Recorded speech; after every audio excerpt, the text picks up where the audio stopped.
नमस्कार प्यारे विद्यार्थियों, कैसे हो आप सब? आज आप सबको पता है कि बीएसटीसी 2024 की फाइनल आंसर की आ चुकी हैं और हम सब उसका बेसब्री से इंतजार कर रहे थे। किसी भी सूरत हाल में घबराने की आवश्यकता नहीं है, चिंता करने की ज़रूरत नहीं है। सभी के नंबर बढ़ रहे हैं, लगभग 20 से 25 नंबर प्लस ही हो रहे हैं, इसलिए मायूस होने की कतई आवश्यकता नहीं है।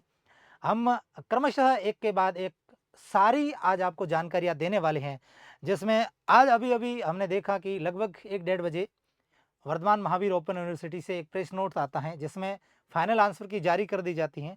उसके साथ-साथ एक सूचना भी आती है, उस पे भी हम बात करेंगे और उस फाइनल आंसर की में कितना कुछ बदलाव हुआ है, क्या कट ऑफ पे असर पड़ने वाला है, किस प्रकार से हमें अपनी मार्किंग्स को वापस अप एंड डाउन करना है, उस पे भी हम चर्चा करेंगे, उस पे भी हम बातचीत करने वाले हैं। और उसके साथ-साथ कट ऑफ में क्या बदलाव आएगा, इस पे भी हम बातचीत करने वाले हैं और रिज़ल्ट कब आएगा, इस पे भी हम बातचीत करेंगे। काउंसलिंग कैसे करवानी है, उस पे भी हम बातचीत करेंगे और तमाम प्रकार की जो सारी जानकारी है, वो हम जो आज इस वीडियो में प्राप्त करने वाले हैं। जैसा कि आपको पता है कि फाइनल आंसर की में बहुत सारे प्रश्न जो हैं, वो ड्रॉप-एड कर दिए गए हैं, यानी कि बोनस अंक दिए गए हैं, जिसको भी हमें बढ़िया तरीके से देखना है। बढ़िया तरीके से हम उस चीज़ को समझेंगे और लगभग कितने अंक बढ़े हैं, उस पे भी हम बातचीत करने वाले हैं। तो क्रमशः एक-एक चीज़ को हम ठीक तरीके से समझेंगे, बशर्ते आप इस वीडियो को पूरा देखेंगे, तमाम प्रकार की सारी जो इन्फॉर्मेशन है, इस वीडियो में आपको मिलने वाली है। अगर आप चैनल पे नए हैं, तो सब्सक्राइब अवश्य करें क्योंकि हमारा मोटिवेशन है, आप निश्चित रूप से इस चीज़ को करेंगे। वीडियो को अपने मित्रों तक शेयर ज़रूर करें और फाइनल आंसर की के बाद आपको अंक कितने आ रहे हैं, उस अंकों को आप वीडियो के कमेंट बॉक्स में ज़रूर लिखिएगा ताकि मैं एक फिर से पूर्वानुमान लगा सकूँ। जैसा कि ये कार्यालय का आदेश आया है वर्धमान महावीर ओपन यूनिवर्सिटी का, जिसमें स्पष्ट लिखा हुआ है, ये आज का ही आदेश है। इसमें जो अंतिम उत्तर कुंजी की बात की गई थी कि जो अंतिम उत्तर कुंजी वो जारी कर दी गई है आज की डेट में और ड्रॉप प्रश्नों पर भी विद्यार्थियों को अंक जो है वो दिए गए हैं। अब कुल मिला के इस आंसर की में लगभग 7 से 8 प्रश्नों को ड्रॉप किया गया है। कितने प्रश्नों को? 7 से 8 प्रश्नों को ड्रॉप कर दिया गया है। कौन-कौन से प्रश्न ड्रॉप किए गए हैं, जिसकी भी हम जानकारी आपको देंगे। मैं पूरे प्रश्न आज लिख के लाया हूँ, पूरा एनालाइज़ करके सारे तथ्य जो हैं वहाँ पर आपको मिलने वाले हैं। लगभग 7 से 8 प्रश्न जो हैं वो ड्रॉप कर दिए गए हैं। वर्धमान महावीर ओपन यूनिवर्सिटी ने अभी ही आंसर की जारी करी है और वो आंसर की भी मैं साथ में लेके आया हूँ, जिसको हम देखेंगे, समझेंगे, तो सारी चीज़ें आपको पता लगने वाली हैं। अब ये आंसर की आपके सामने रही। अभी आंसर की जारी कर दी गई अभी-अभी। जब हम इसमें देखते हैं तो हमें ये लगता है कि इस आंसर की में ये मेंटल एबिलिटी वाला पोर्शन है। इस मेंटल एबिलिटी वाले पोर्शन में एक ये ए ग्रुप की है, किसकी है? ए ग्रुप की आंसर की है और इसमें 33वां प्रश्न जो है ये ड्रॉप किया गया है। 33% कौन-सा? 33वां प्रश्न ड्रॉप कर दिया गया है। यानी कि रीजनिंग में कुल मिला के 1 प्रश्न ड्रॉप किया गया। कितना प्रश्न? रीजनिंग में 1 प्रश्न को ड्रॉप किया गया है। जनरल अवेयरनेस यानी कि जीके वाले प्रश्न में बहुत सारे प्रश्न ड्रॉप किए गए, यानी बोनस अंक दिए गए। एक प्रश्न है 75वां, एक 77वां प्रश्न है, एक 86वां प्रश्न है और एक 94वां प्रश्न है। कुल मिला के 4 प्रश्न जीके में ड्रॉप किए गए हैं। अब मैं कौन से प्रश्न ड्रॉप किए वो भी बताऊंगा इस वीडियो में। आज इस वीडियो को बहुत ज़्यादा लंबा नहीं बनाएंगे, केवल इन्फॉर्मेशन के नाते ही मैं जो सारी चीज़ें आपको एक शॉर्ट में दे रहा हूँ।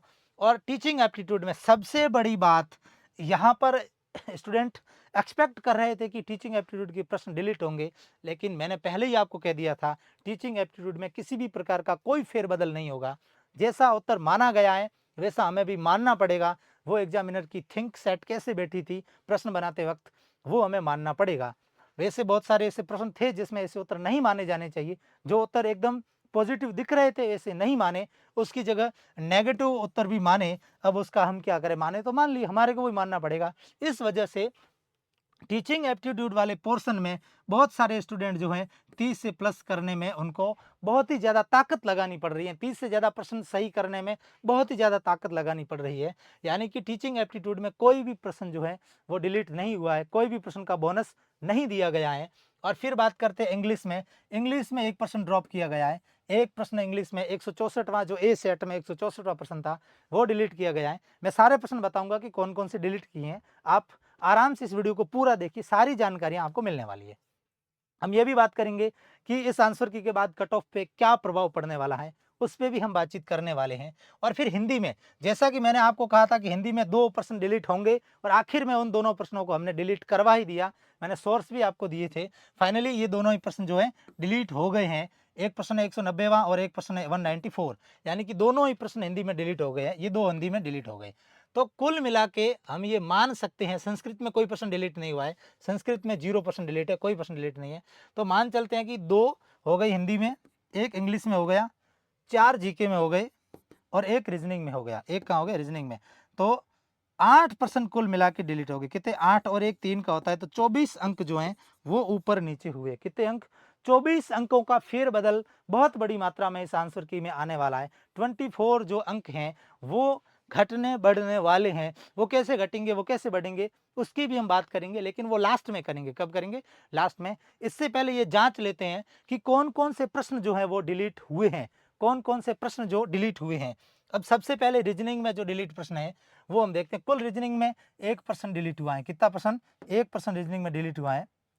और वो कौन सा हुआ है कि 8 वर्ष बाद चित्रा की आयु क्या थी, वो वाला प्रश्न डिलीट है। ये पहले ही ऑलरेडी डिलीट ही था, तो इसको इन्होंने डिलीट माना है। बोनस अंक दिए, यानी कि ये प्रश्न अगर किसी का कोई तुक्के से कोई भर के आया था तो उसको इस प्रश्न के पूरे 3 अंक मिले। कितने अंक मिले?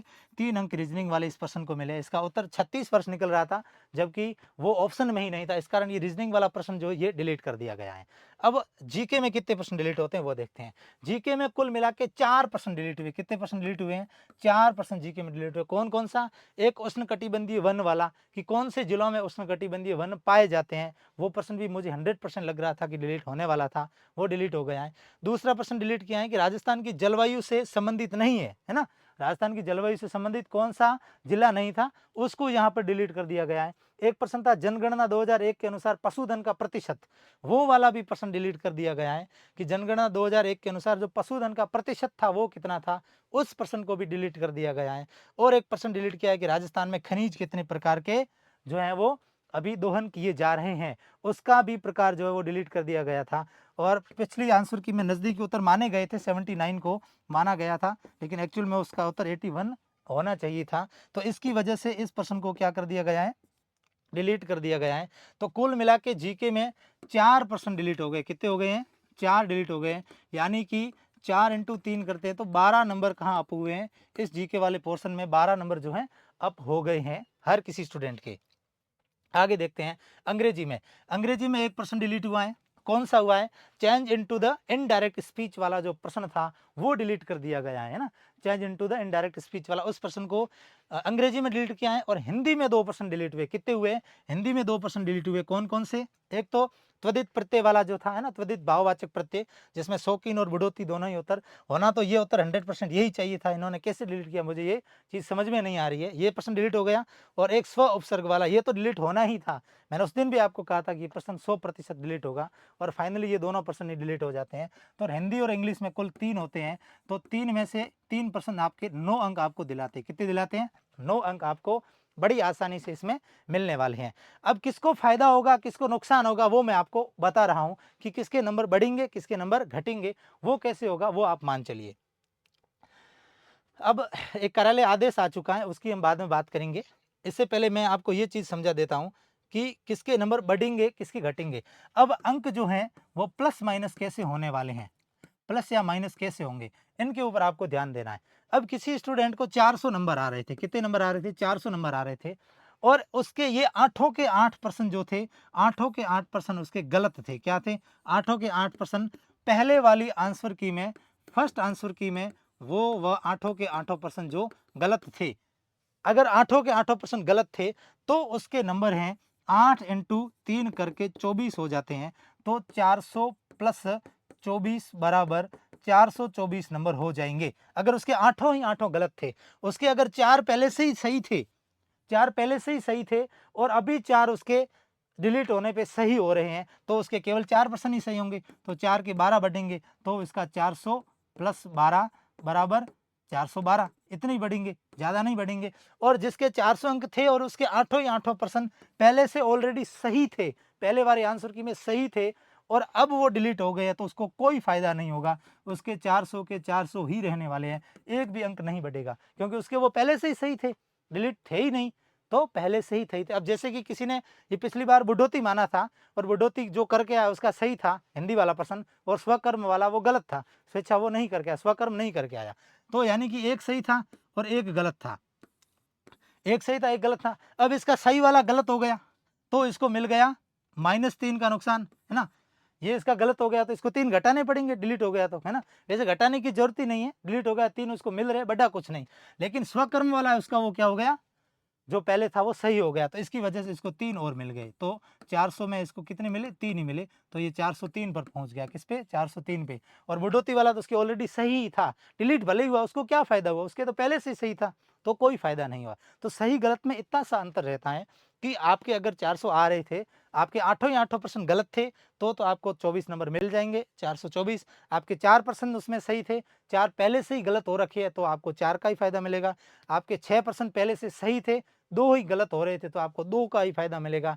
अब आपके जो प्रश्न पहले वाले आंसर की में कितने सही हो रहे थे, उसके मुताबिक इसका हम आकलन कर सकते हैं। ऐसे आप नंबर जो है ऊपर नीचे कर सकते हैं। अब आगे देखते हैं, एक जो कार्यालय आदेश आ चुका है, आज ही आदेश जारी किया है। आदेश में क्या कहा है कि आपकी कैटेगरी, जेंडर और जन्म तिथि में अगर आपने गलत भर ली है तो आपको बदलाव करने की जरूरत है, तो आप 11 जुलाई से 13 जुलाई तक बदलाव करवा सकते हैं, शाम 12 बजे तक। किस किस में, आपकी कैटेगरी यानी जनरल आप थे, ओबीसी थे और आपने जनरल भर दिया है तो आप कैटेगरी चेंज कर सकते हैं। आप जेंडर, आप मेल थे, आपने फीमेल भर दिया है तो भी आप चेंज कर सकते हैं इसका, और भी। और जन्म तिथि आपकी आपने गलत भर दी थी फॉर्म भरते समय, तो भी आप अगर चेंज करना चाहते हैं तो चेंज तो करनी ही पड़ेगी। वैसे भी ऐसी आपने अगर गलती करी है, वैसे करनी नहीं चाहिए, शिक्षक बनने जा रहे हो, फिर भी करिए तो आप 11 जुलाई से लगाकर 13 जुलाई तक इसको वापस बढ़िया तरीके से सही कर सकते हैं, करेक्शन कर सकते हैं। संशोधन की डेट इन्होंने दी है, किस में, 3 चीजों में, कैटेगरी, जेंडर और जन्म तिथि में, ठीक है। अब हम बात करते हैं कट ऑफ की, कि जो कट ऑफ है उस पर क्या असर पड़ेगा, कट ऑफ पर क्या असर पड़ने वाला है। वैसे तो सबसे पहले एक ही लाइन में कहूं तो कट ऑफ पे कोई असर नहीं पड़ने वाला है, कट ऑफ पे कोई असर नहीं पड़ने वाला है, किसी को डरने की जरूरत ही नहीं है। अब इसमें से अगर नंबर किसी के अप हुए हैं तो सभी के हुए हैं, नंबर सभी के अप हुए हैं, किसी एक के नहीं हुए हैं, है ना, किसी के नहीं हुए, सभी के अप हुए। लेकिन ये जरूर है कि अब कट ऑफ जो है पिछली जो हम एक्सपेक्ट कर रहे थे उससे ज्यादा ही रहेगी, उससे क्या रहेगी, ज्यादा ही रहने वाली है। वैसे आप एवरेज 15-15 नंबर बढ़ाते हैं तो सभी के 15 बढ़ेंगे, तो उसमें कोई दिक्कत, आपको दिक्कत वाली जरूरत नहीं। लेकिन ये जरूर है कि पहली लिस्ट में कट ऑफ थोड़ी सी ज्यादा रहने वाली है ना, पहली लिस्ट में जो कट ऑफ है वो थोड़ी सी ज्यादा रहने वाली है। अब मैं यही मान के बैठा हूं कि कोई स्टूडेंट 400 पे था और आज उसके 24 नंबर प्लस हो गए हैं, तो उसके 424 हो गए ना, वो 424 पे पहुंच गया। इसी प्रकार से 6.5 लाख स्टूडेंट बैठे थे, उसमें से लगभग 50,000 स्टूडेंटों के तो नंबर बढ़े ही होंगे, निश्चित रूप से बढ़े ही होंगे। तो वो कट ऑफ को ऊपर ही करेंगे, डाउन थोड़ी करेंगे ना, कट ऑफ अप ही जाने वाली है, डाउन किसी भी सूरत हाल में नहीं जाने वाली है। तो हम 400 अगर एवरेज कट ऑफ को मान बैठे हैं तो उसमें से हम 10 नंबर प्लस और कर लेंगे, कितनी नंबर, 10 नंबर प्लस और कर लेंगे, तो हम पहुंच जाएंगे 410 पे। कि कहाँ तक पहुंच जाएंगे, 410 पे। जो मैंने पिछली कट ऑफ बताई थी उसमें आप 10-10 नंबर प्लस आराम से कर सकते हैं, इतनी तो जाने की निश्चित रूप से संभावना है, क्योंकि 8% डिलीट होते हैं तो बहुत ही ज़्यादा फर्क पड़ता है ना, बहुत ही ज़्यादा जो है फर्क पड़ने वाला है। अब ये आपके मान के चलो कि 420 तक अगर जनरल जा रहा है कोई भी स्टूडेंट, 420 अंक तक, तो वो बहुत अच्छी स्थिति में है ना, 420 तक। ओबीसी में अगर 415 तक है तो बहुत बढ़िया स्थिति में है, बहुत ही शानदार, ये बोनस अंकों को जोड़ने के बाद है ना। ईडब्ल्यूएस में 410 तक आपके अंक आ रहे हैं तो बहुत अच्छी स्थिति में हैं आप। और एससी और एसटी में यही हाल है कि आप 400 तक ला रहे हैं तो आपका बहुत एक सेफेस्ट स्कोर। वैसे 490 तक भी आप कह सकते हैं, 390 तक आप इसको मान सकते हैं, 390 और 370 के आसपास जो है आप किसको मान सकते हैं, एसटी कैटेगरी को भी मान सकते हैं। ये जो चीज़ है, अब आपको ये ज़्यादा लग रही है कि सर तो बहुत ही ज़्यादा बता रहे, इतनी थोड़ी जाने वाली है ना, इतनी थोड़ी जाने वाली है। लेकिन ये मैं क्या बता रहा हूँ, ये मैं किस चीज़ के बारे में बता रहा हूँ कि जो ये फर्स्ट लिस्ट आएगी ना उसकी बात कर रहा हूँ, उसके बाद तो सारी चीज़ें कैलकुलेट होने के बाद कम हो जाएगी। और यही सामान्य की कट ऑफ 405 के आसपास जनरल वाले का सिलेक्शन हो जाएगा। कहाँ पर, सामान्य में 405 के बाद फाइनली सिलेक्शन होगा, लेकिन वो होगा कब, फर्स्ट लिस्ट में नहीं होगा, बाद में जाके थर्ड लिस्ट तक उसका जो सिलेक्शन है वहाँ पर उसकी होने की संभावनाएं ज़्यादा रहती है। तो इस हिसाब से आप मान के चलिए कि 420 तक आप अगर जनरल से हैं तो आप अपने आप को सेफ मान सकते हैं, बढ़िया तरीके से आश्वस्त हो सकते हैं कि जो मेरा चयन है वो 100% होने की स्थिति में है। इससे कम है तो संभावनाएं हैं, है ना, संभावनाएं कभी खत्म नहीं होती है। और मैं जो आप कमेंट करते हो उसके कमेंट बॉक्स में जवाब भी देता हूँ, है ना, कि उम्मीद रखो, उम्मीद रखो। उसका मतलब है कि उम्मीद हमें कभी छोड़नी नहीं चाहिए, क्योंकि उम्मीदों पे दुनिया कायम है, तो हमें उम्मीद नहीं छोड़नी चाहिए। तो फाइनली ये चीज़ें हैं फिर भी आप चैनल पे नए हैं तो एक बार सब्सक्राइब कर दें। जो भी आपका सवाल है तो वो कमेंट करिए, मैं आपको सवाल का जवाब देने की कोशिश करूँगा। और इस वीडियो को अपने मित्रों तक पहुँचाइए, ठीक है? फिर भी कोई इन्फॉर्मेशन होती है तो हम मिलते हैं अगले किसी इसी प्रकार की वीडियो में। तब तक के लिए वंदे मातरम, जय भारत।